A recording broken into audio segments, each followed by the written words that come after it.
हमारे कार्यकर्ताओं को घायल किया गया, कई मृत हो गए हैं। बहुत सारे 60 कार्यकर्ता हमारे हॉस्पिटलों में इलाज करवा रहे हैं। 150 के करीब वाहन जला दिए गए। अच्छा, एक सवाल और कि हिंदू मतलब हिंदुस्तान में पिलग्रिम्स भी बहुत हैं, तीर्थ स्थल बहुत हैं, मंदिर बहुत हैं। कौन से मंदिरों में हथियार लेके लोग दर्शन करते हैं? मंत्री के घर का घेराव करने के पीछे का क्या उद्देश्य है? लगातार ये दोनों तरफ से बयानबाजी चल रही है कि कोई लोग कह रहे हैं मोनू मानेसर, बिट्टू बजरंगी, दूसरी तरफ से आप लोग कह रहे हैं कि दूसरा पक्ष जो है दूसरे संप्रदाय के लोग इसके लिए जिम्मेदार हैं। तो कहीं ना कहीं आप ये नहीं मानते कि जब उकसाने की कार्रवाई हुई तो वो भी एक वजह है? ये तो 3 महीने पहले मामन खान वहाँ के विधायक ने एक विधानसभा के पटल पे एक बहुत ज़ोरदार भाषण दिया था। उसके बाद एक चैलेंज किया था जिसको सरकार ने बहुत हल्के से लिया, उसके कारण हुआ। अच्छा, मुस्लिम पक्ष का कहना है कि जो अगर कोई धार्मिक यात्रा होती है तो हथियार लेकर तो नहीं होती, क्योंकि वहाँ तलवारें भी मिली और वेपन्स भी थे, गन वगैरह भी थी। विश्व हिंदू परिषद या बजरंग दल के जो लोग थे उनके पास। मेवात में हुई हिंसा के बाद लगातार प्रदर्शनों का दौर जारी है। अभी वीएचपी ने केंद्रीय राज्य मंत्री कृष्णपाल गुर्जर के घर का भी घेराव किया। बात करते हैं, हमारे साथ जो मौजूद हैं, जो विश्व हिंदू परिषद के राष्ट्रीय कोषाध्यक्ष हैं, उनसे बात करते हैं कि क्या वजह है, क्यों गुस्से में है वीएचपी। जी सर। नमस्कार जी।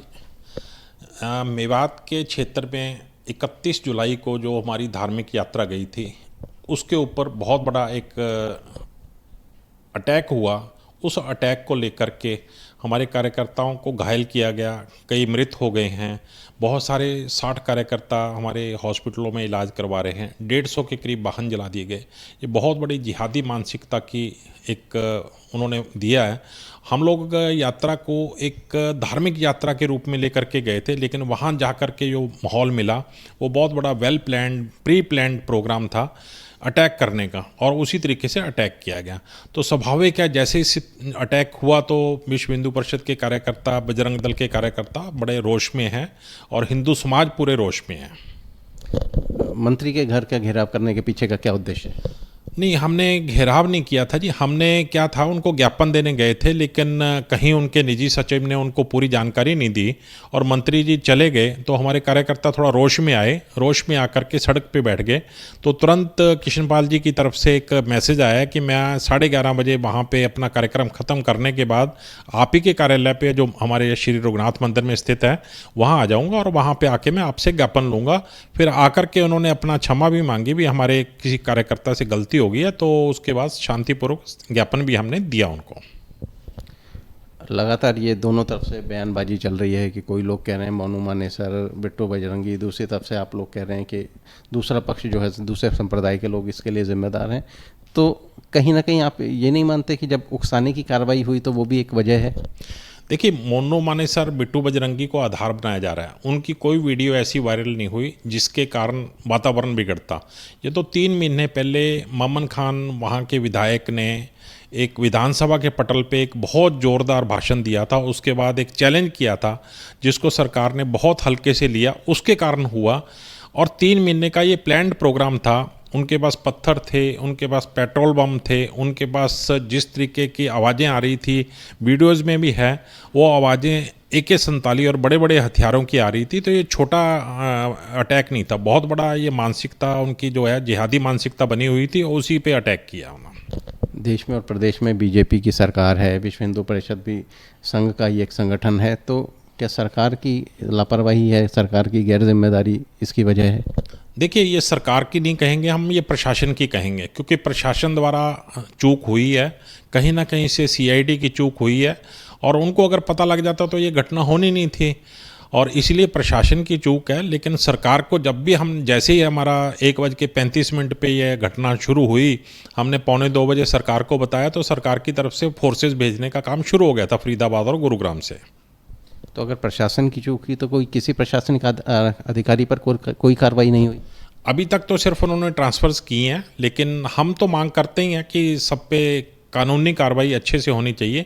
और जिहादी मानसिकता वाले जो लोग हैं, इनकी भी जो इन्वेस्टिगेशन है SIT से नहीं, हम चाहते हैं NIA के द्वारा इनकी इन्वेस्टिगेशन होनी चाहिए, अच्छे से इन्वेस्टिगेशन होनी चाहिए। और उसके बाद जो बहुत बड़े क्रिमिनल्स हैं, जो बड़े दोषी हैं, उन पे NSA लगा के सरकार अंदर करे। और ये जो क्रिमिनल्स हैं ये दूसरे प्रदेशों से भी आए हुए थे, ज़रूरी नहीं है भाई ये हरियाणा के मेवात के ही थे। तो इसलिए सब पे कानूनी कार्रवाई बहुत अच्छे से होनी चाहिए। अच्छा, मुस्लिम पक्ष का कहना है कि जो अगर कोई धार्मिक यात्रा होती है तो हथियार लेकर तो नहीं होती, क्योंकि वहाँ तलवारें भी मिली और वेपन्स भी थे, गन वगैरह भी थी विश्व हिंदू परिषद या बजरंग दल के जो लोग थे उनके पास। देखिए, तलवार हमारा सिंबल है। तलवार तलवार के तरीके से नहीं थी वो तलवार किसी को मारने वाली तलवार नहीं थी। और जो 2-3 राइफलें लड़के लेकर के गए थे वो अपने स्वाभिमान के लिए लेके गए थे, अपने आप के आत्मरक्षा के लिए लेके गए थे, ना कि किसी को दिखाने के लिए। उन्होंने किसी को दिखाई नहीं है। ये तो वो पक्ष अब बनावटी बातें कर रहे हैं, तो इसलिए। अदरवाइज आप देखिए, पिछले 20 साल से मेवात की धरती क्या हो रही है। मेवात की धरती गौ हत्या हो रही है, मेवात की धरती पे लव जिहाद के शुरू हो रहे हैं, मेवात की धरती पे साइबर क्राइम बहुत बड़ा हो रहा है, और अब ये चौथा आतंकवादी हमला हुआ है हिंदू समाज पर, जो हम हिंदू समाज सहन नहीं करेगा, और ये यात्रा हम दोबारा से फिर निकालेंगे। आप कह रहे हैं यात्रा दोबारा से निकालेंगे, तो जब इतना बड़ा हंगामा हो गया उसके बाद, मतलब यात्रा तो पूरी हुई, लोगों ने दर्शन किया, यात्रा खत्म हो गई, फिर यात्रा दोबारा निकालने के पीछे की वजह क्या? ये यात्रा पूर्ण नहीं हुई। यात्रा हमारी नल्लड़ मंदिर से शुरू हुई थी और फिरोजपुर का झिर मंदिर में जाना था। उसके बाद इसका समापन का जो कार्यक्रम था वो श्रृंगार के मंदिर में था, तो इसलिए यात्रा पूर्ण नहीं हुई, यात्रा अधूरी है। तो इस यात्रा को इसी माह में हमारी कोशिश है भी श्रावण मास में ही पूर्ण किया जाए। इतनी टेंस सिचुएशन में क्या यात्रा करना, पूरी करना या यात्रा को दोबारा करना सही होगा? टेंस सिचुएशन नहीं है। टेंस सिचुएशन उन्होंने की थी, हमारी तरफ से कोई टेंस सिचुएशन नहीं है, और हम इस यात्रा को पूर्ण करेंगे। अच्छा, प्रदेश सरकार लगातार डेमोलिशन अभियान चला रही थी, जिसे हाई कोर्ट ने रोक दिया है। देखिए, प्रदेश सरकार का ये कहना है भी जो जो अपराधी हैं, एक तो उनके मकान तोड़े जाएंगे, और दूसरा जो आजकल सरकार मकान तोड़ रही थी या जो भी वहाँ पे स्ट्रक्चर तोड़ रही थी वो इनलीगल स्ट्रक्चर थे। वो बता रहे हैं भी पहले से नोटिस दिए हुए थे, और ये ऐसे नहीं है भी एक ही दम कार्रवाई कर दी, कि पहले से नोटिस दिए होंगे तो उसी पे कार्रवाई की है। हाई कोर्ट ने रोक लगाई है, तो हाई कोर्ट की रोक पे जवाब दिया जाएगा। अच्छा, एक सवाल और कि हिंदुस्तान में हिंदू पिलग्रिम्स भी बहुत हैं, तीर्थस्थल बहुत हैं, मंदिर बहुत हैं। कौन से मंदिरों में हथियार लेके लोग दर्शन करते हैं? देखिए, हथियार लेकर नहीं जाते, हम इसको हथियार नहीं मानते। जो तलवार आप बात कर रहे हैं ये सिंबॉलिक है। त्रिशूल हमारे सिंबॉलिक है। हमारे बजरंग दल के हर कार्यकर्ता के पास त्रिशूल मिलेगा, लेकिन वो त्रिशूल किसी को मारने के लिए, किसी के घोंपने के लिए नहीं है। वहाँ तो प्री प्लान्ड प्रोग्राम था जी। बड़े बड़े हथियार लेकर के गए हुए थे। जितने भी नारियल काटने वाले हैं, जितने भी कसाई की दुकानें हैं, ये सब अपने अपने हथियार लेके गए हुए थे, और वहाँ सबको देखने में मिले हैं। अच्छा, अब जो विश्व हिंदू परिषद है, जो सरकार की कार्रवाई है, उससे क्या संतुष्ट है? हाँ, बिल्कुल। अब जो कार्रवाई हो रही है उससे हम संतुष्ट हैं, और हमें लग रहा है कि निष्पक्ष जांच होनी चाहिए, और वो होगी। और जितने भी मानसिकता वाले, ऐसे जिहादी मानसिकता वाले लोग हैं, उन पे उचित कार्रवाई सरकार करेगी। नहीं, जिहादी मानसिकता सिर्फ एक ही पक्ष को क्यों मानते हैं? कि क्या हमारे जो हिंदू पक्ष में जिहाद वाले नहीं हो सकते? जो उकसा रहे हैं वो भी तो वही काम कर रहे हैं। हमारे यहाँ पे एक सिंगल भी वीडियो ऐसा नहीं आया है जिसमें उकसाने वाला किसी ने स्टेटमेंट दिया हो, बयान दिया हो। वो सिर्फ आफ्टर थॉट्स हैं, उन बयानों को बढ़ा चढ़ा करके बोल रहे हैं। किसी की भी आपके पास वीडियो 5-7 दिन में कहीं पे भी नहीं मिलेगी, और ना ही मिली या ना मिलेगी। नहीं, क्योंकि बिट्टू बजरंगी और मोनू मानेसर की वीडियोस तो वायरल हुई हैं ना।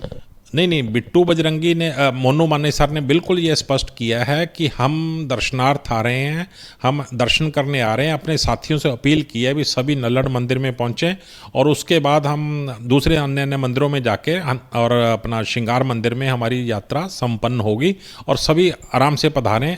और इतनी अपील की, और मेरे को नहीं लगता और कोई ऐसी अपील की होगी। अच्छा, आप कह रहे हैं कि विधायक जो हैं मामन खान, उनका भी आपत्तिजनक वीडियो वायरल हुआ, तो क्या उन पर भी कोई कार्रवाई की मांग करते हैं? बिल्कुल, मामन खान को हमने तुरंत एफआईआर करने की हमने सरकार से मांग की है। जो हमने ज्ञापन दिया है सरकार को, मुख्यमंत्री जी को पहले डीसी महोदय के माध्यम से दिया, फिर राजनीतिक लोगों को जो ज्ञापन दिए हैं उसमें हमने मामन खान को तुरंत अरेस्ट करना चाहिए, उनके एफआईआर होनी चाहिए और जाँच होनी चाहिए। तो क्या कोई आश्वासन मिला इस तरह का कि मामन खान के खिलाफ कोई एफआईआर या कोई कार्रवाई होगी कानूनी? बिल्कुल कार्रवाई होनी चाहिए और होगी कार्रवाई, ऐसा आश्वासन नहीं है। ऐसा सरकार का कहना है कि कार्रवाई करनी है, क्योंकि जो बयान है उनको बयानों को एसआईटी देखेगी और उसके लिए एफआईआर दर्ज करेगी। चलिए, धन्यवाद। धन्यवाद, नमस्कार। तो ये थे हमारे साथ विश्व हिंदू परिषद के राष्ट्रीय कोषाध्यक्ष, जो कह रहे थे कि जो कांग्रेसी विधायक हैं मामन खान, उन्होंने भड़काऊ बयान दिया, जिसके बाद ये हिंसा भड़की। हालांकि मोनू मानेसर और बिट्टू बजरंगी के बयानों को उन्होंने भड़काऊ नहीं माना और इनकी मांग है कि जल्दी से जल्दी मामन खान के खिलाफ FIR हो और कानूनी कार्रवाई की जाए। हरियाणा तक के लिए फरीदाबाद से सचिन गौड़।